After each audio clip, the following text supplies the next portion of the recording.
प्रभु यीशु मसीह के सामर्थी नाम में आप सबका स्वागत है। जय मसीह की। आज परमेश्वर के वचन में से जो मैं आपके साथ बांटना चाहती हूँ वो हमें मिलेगा पहला शमूएल उसका 16वां अध्याय में। यहाँ हम शमूएल नबी के बारे में देखते हैं जो बहुत ज़्यादा उदास है, जो परेशान है, जो विलाप कर रहा है क्योंकि उसने एक राजा को, शाऊल को अभिषेक किया था और अब परमेश्वर ने उसे नापसंद कर दिया है और शमूएल जो है वो उदास हो गया है और विलाप कर रहा है। और जब खुदा उसे देखते हैं कि वो बहुत ज़्यादा विलाप कर रहा है इस विषय में, तब यहाँ परमेश्वर उससे बात करते हैं। 16वें अध्याय का पहला वचन। यहोवा ने शमूएल से कहा, मैंने शाऊल को इज़राइल पर राज्य करने के लिए तुच्छ जाना है, तो कब तक उसके विषय विलाप करता रहेगा। परमेश्वर उससे यहाँ बात कर रहे हैं और उसे कह रहे हैं कि तू कब तक उस चीज़ के लिए विलाप करता रहेगा, कब तक उस पुरानी बात के लिए दुखी होता रहेगा जिसे मैंने रिजेक्ट कर दिया है। तू कब तक उसके लिए परेशान रहेगा। जिन बातों के लिए हम विलाप कर रहे हैं, कुछ फैसले हमारे जीवन में हम ऐसे ले लेते हैं जिनके लिए हमें आगे जाके विलाप करना पड़ता है। और कई ऐसे रिश्ते हमारे जीवन में जुड़ जाते हैं या हम खुद से जोड़ लेते हैं कि जिनके लिए हम, जो रिश्ते आगे तक नहीं चल पाते, जिनसे हमें कहीं ना कहीं अपने आप को अलग करना पड़ता है या वो हमसे अलग हो जाते हैं, जिन्हें खुदा नापसंद कर देता है, जिन्हें खुदा वहीं कैंसिल कर देता है, जो हमारे जीवन से हट जाते हैं, जिन पर रोक लग जाती है, तो हम उनके लिए दुखी होने लगते हैं, विलाप करते रहते हैं। पर आज खुदा यहाँ शमूएल नबी से जब ये बात कहता है कि तू कब तक उसके विषय विलाप करता रहेगा, यही परमेश्वर आज आपसे और मुझसे बात करना चाहता है कि जो चीज़ें हमारे जीवन में खराब हो गई हैं, जो चीज़ें हमारे जीवन में बिगड़ गई हैं, जो काम हमारे जीवन में पूरे नहीं हो सके, कैंसल कर दिए गए परमेश्वर की ओर से, हम उनके लिए कब तक बैठकर विलाप करेंगे।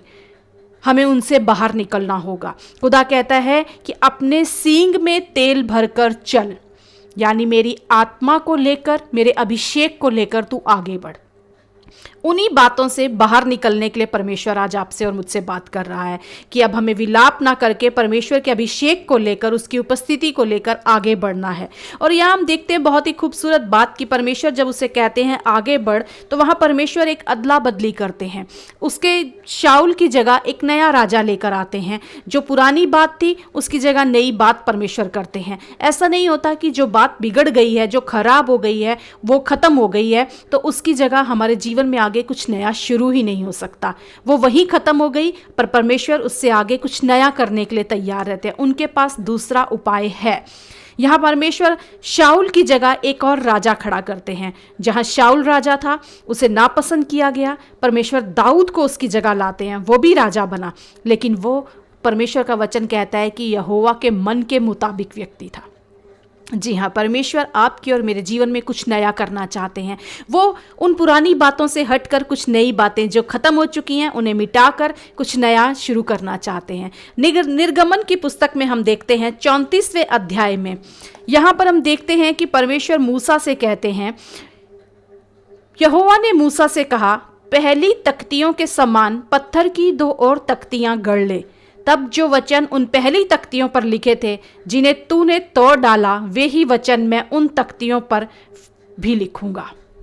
यानी पहली 2 तख्तियां जो परमेश्वर ने लिखी थी, जिनको मूसा ने तोड़ दिया, परमेश्वर कहता है कि वो जो टूट गई तो ख़त्म नहीं हो गई हैं, पर 2 नई तख्तियां गढ़ ले और मेरे पास लेकर आ, मैं फिर उन पे लिख दूंगा।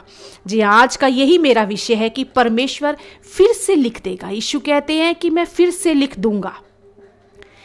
एक बार चीज़ टूट गई है, एक बार चीज़ बिगड़ गई है, एक बार रिश्ते ख़त्म हो चुके हैं तो जीवन वहीं ख़त्म नहीं हो जाता, लेकिन मेरे पास वो सामर्थ है कि मैं फिर से कुछ नया लिख दूंगा। ये 2 तख्तियां जो पहले मूसा से टूट गई थी, लेकिन परमेश्वर कहते हैं कि तू फिर से 2 नई तख्तियां गढ़कर मेरे पास ले आ, मैं उन तख्तियों पर फिर लिख दूंगा। आज परमेश्वर तख्तियों पर नहीं लिखता, पर खुदा आज हमारे दिल पर लिखता है। आज खुदा एक बार फिर आपकी और मेरे दिल पर कुछ लिखना चाहता है। ऐसा लिखना चाहता है कि जो चीज़ें हमें विलाप जिनमें हम कर रहे हैं, जिनके लिए हम परेशान हैं, जिनके लिए हम निराश हैं, खुदा कहता है कि वहां से उठो, मैं कुछ नया लिखना चाहता हूं। अभिषेक को लेकर मेरी उपस्थिति में आगे बढ़ो, मैं तुम्हारे लिए फिर से लिख दूंगा। और जब ये निराशा हमारे जीवन में आती है, जब हताशा हमारे जीवन में आती है, तो इस कदर इंसान परेशान हो जाता है कि वो मौत तक मांगने लगता है। और इसका उदाहरण हमें देखने को मिलता है पवित्र शास्त्र में ही। पहला राजा के 19वें अध्याय में हम देखते हैं परमेश्वर का भविष्यवक्ता एलिया, जो परमेश्वर के इतने अद्भुत चमत्कार कर रहा है, जिसके हाथों से अद्भुत चमत्कार हो रहे हैं, और फिर अचानक वो एक बात सुनता है, एक धमकी सुनता है अपने लिए, और वो इतना डर जाता है कि वो जंगल में भाग जाता है। और वहाँ भागकर, जंगल में भागकर एक पेड़ के नीचे बैठकर खुदा से मौत मांगने लगता है। कहता है कि बस अब मैं थक गया हूँ, अब तू मुझे मौत दे दे। जब जीवन में इंसान निराश हो जाता है, परेशान हो जाता है, विफल हो जाता है, तो उसके पास और कोई रास्ता नहीं बचता। कई बार वो मौत तक मांगने लगता है, सुसाइड करने की उसके अंदर इच्छा जागृत हो जाती है। और यही काम एलिया कर रहा है। एलिया कहता है कि बस अब मैं थक गया हूँ और मुझे मौत आ जाए। पर खुदा को एलिया की फिक्र थी, उसी प्रभु को आपकी और मेरी भी फिक्र है। वहाँ स्वर्गदूत आता है उसके लिए रोटी और पानी लेकर, और उसे कहता है कि तू इसे खा, इस रोटी को खा और नया बल पा। तेरी जगह यहाँ जंगल में मरने के लिए नहीं है, तुझे मौत देने के लिए या मरने के लिए नहीं बनाया गया है। तो इसलिए नहीं बनाया कि तू इस जंगल में आकर मौत मांगे और कहे कि बस अब मैं थक चुका हूँ। पर तुझे तो, वो स्वर्गदूत कहता है, तुझे तो होरेब पर्वत पर परमेश्वर के सामने जाकर खड़े होना है, तुझे उसके सम्मुख खड़े होना है।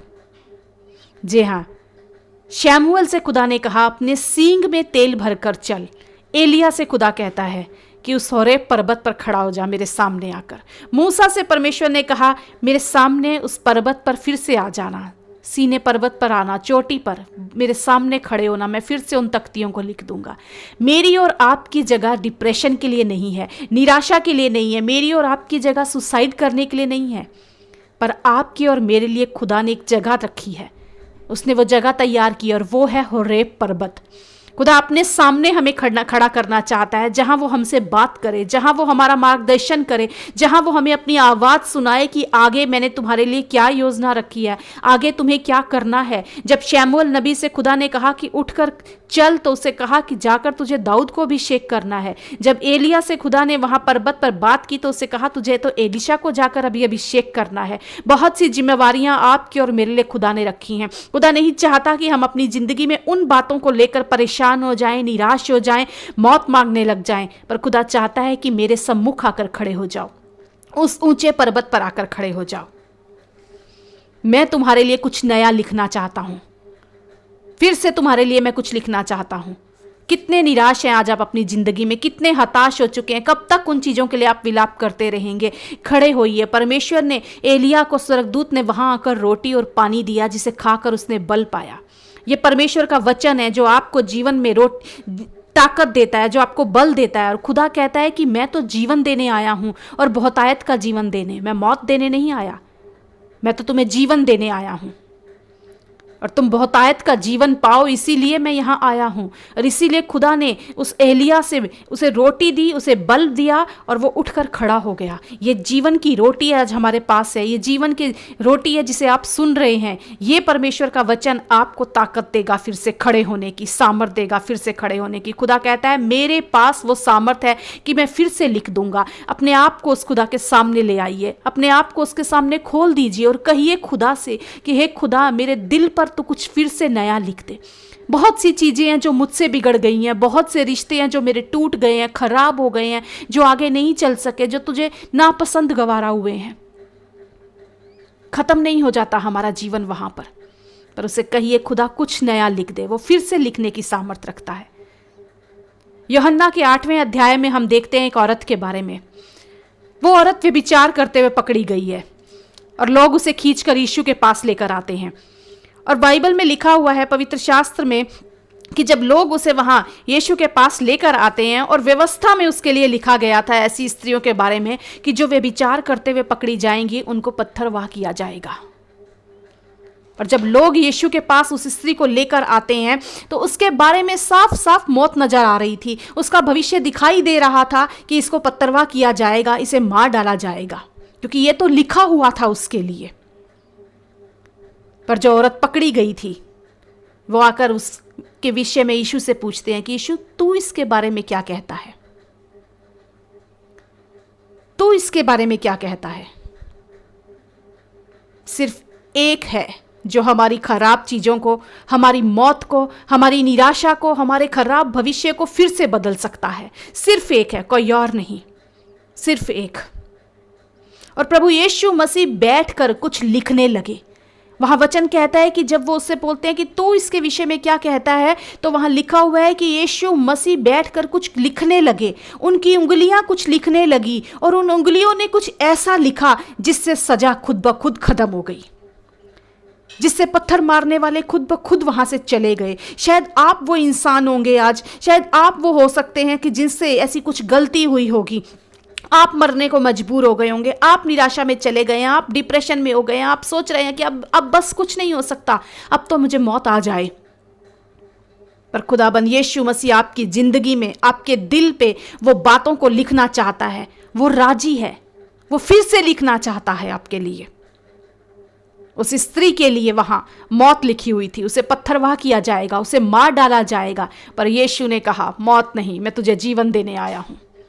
उस सजा को यीशु ने जीवन में बदल दिया, उस मौत को यीशु ने जीवन में बदल दिया। अक्सर हम देखते हैं कि लोग कहते हैं हमारी तो तकदीर में ये लिखा है, हम तो तकदीर में ये लिखवा कर लाए हैं, हमारे हाथों की रेखाओं में हमारा भविष्य है। कई बार आपने देखा होगा कि लोग सुबह सुबह उठते अपना भविष्य फल पढ़ने लगते हैं कि आज क्या होगा हमारे साथ, अपने हाथों की रेखाएं जाकर पढ़वाते हैं, कोई बता दे हमारे भविष्य में क्या लिखा है, क्या होने वाला है हमारे साथ, क्या लिखा है, वो उसे पढ़ना चाहते हैं। पर मैं तो एक बात जानती हूं कि यीशु मसीह ने मेरी तस्वीर अपनी हथेलियों में बना के रखी है। वो अपने हाथ की उंगलियों से उसने जो मेरे लिए लिखा था उसको मिटा दिया और कुछ नया लिख दिया। आज मेरा भविष्य यीशु मसीह के हाथों में है। आज यीशु मसीह के हथेलियों की रेखाओं में मेरा भविष्य है। मेरी तस्वीर वहां खुदी हुई है। जो लिखा था उसको यीशु ने अपने हाथों से, अपने हाथों की उंगलियों से उसे मिटा दिया और यीशु ने लिख दिया तू धन्य है। यीशु ने लिखा अपनी उंगलियों से कि तेरे सारे पाप और श्राप मेरे लहू से मैंने धो दिए। यीशु ने आपके लिए लिखा कि अब कोई और पाप आपके ऊपर नहीं, अब कोई और श्राप आपके ऊपर नहीं। यीशु ने लिखा मेरी वाचा का लहू आज भी तुम्हें शुद्ध करता है। ये लिखा यीशु ने।